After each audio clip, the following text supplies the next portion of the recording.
Good morning children. Sabarimala Ayyappa Swamy ఆలయాన్ని దర్శించుకున్న రెండవ రాష్ట్రపతిగా ద్రౌపది ముర్ము రికార్డు నెలకొల్పారు. 1970వ దశకంలో అప్పటి రాష్ట్రపతి హోదాలో వివి గిరి గారు శబరిమల అయ్యప్ప స్వామిని దర్శించుకుంటే, రెండవసారి అక్టోబర్ 22, 2025 సంవత్సరం నాడు ద్రౌపది ముర్ము గారు మాల వేసుకొని ఇరుముడి కట్టుకొని దాదాపు 6 కిలోమీటర్ల పాదయాత్ర చేసి అయ్యప్ప స్వామి దర్శనాన్ని దర్శించుకున్నారు. కేరళలోని పథనంతిట్ట జిల్లాలో దట్టమైన అభయారణ్యంలో ఉన్న ఈ శబరిమల అయ్యప్ప స్వామి దేవాలయాన్ని అక్టోబర్ 22వ తారీఖు ద్రౌపది ముర్ము దర్శించుకున్నారు. 18 మెట్లెక్కి అయ్యప్ప స్వామి దర్శనం చేసుకుని ఒక ప్రత్యేకమైన రికార్డు నెలకొల్పారు.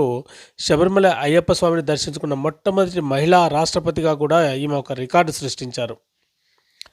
వివి గిరి మొదటివాడైతే ఈమె రెండొక రాష్ట్రపతి, అదేవిధంగా మహిళలు అయితే మొట్టమొదటి రాష్ట్రపతిగా ప్రత్యేకమైన రికార్డు.